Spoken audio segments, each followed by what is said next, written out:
think the most important thing when we look at a yearling is to make sure that the horse marries up with the pedigree. So if you're looking for a fast sprinter, they need to be well muscled, well balanced, stocky, with a powerful action. If you're looking to buy a horse with more stamina, they need to be leaner, they need to have more elegance, and they need to have probably a larger stretch. And so we're trying to marry pedigree with physical.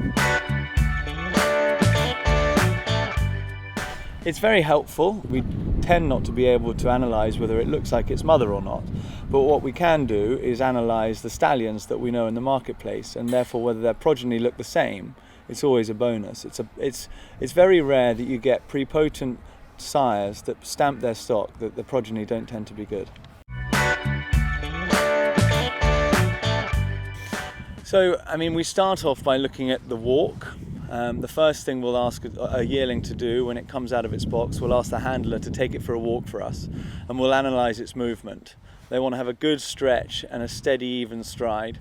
The covering of ground is so key in a race, so if they do it well and they have a fluid movement, it's so helpful for them in the race. Also, a good movement allows easier rhythm of breathing.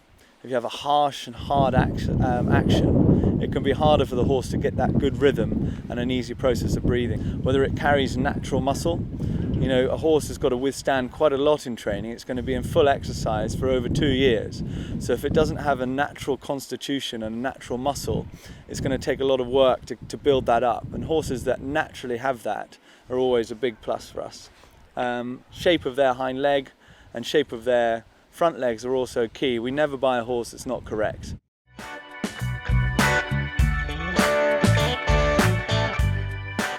A Salesground is a great experience for a horse, and it's also quite telling.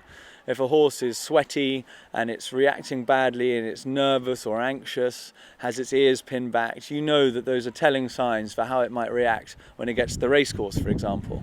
And the horse has only got so much adrenaline in its body at one time. It's like a tank. It builds up and then it can be used. And if the horse is using its adrenaline in the prelims to the race, you know it's not going to have any for when it really hurts. So you want them to have a relaxed, calm nature about them so that they're handling all of the experiences that they're going to have to take on the racecourse well and in their stride.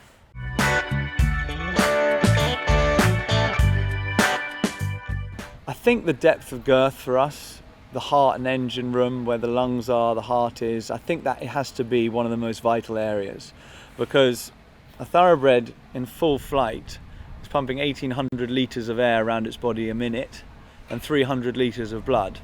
And if the heart and lungs aren't capable of dealing with that efficiently and well, then you're going to have a hard job allowing the blood to oxygenate the muscles to keep all that side of things going. So the heart and the lungs have to be the most vitally important factor of a horse.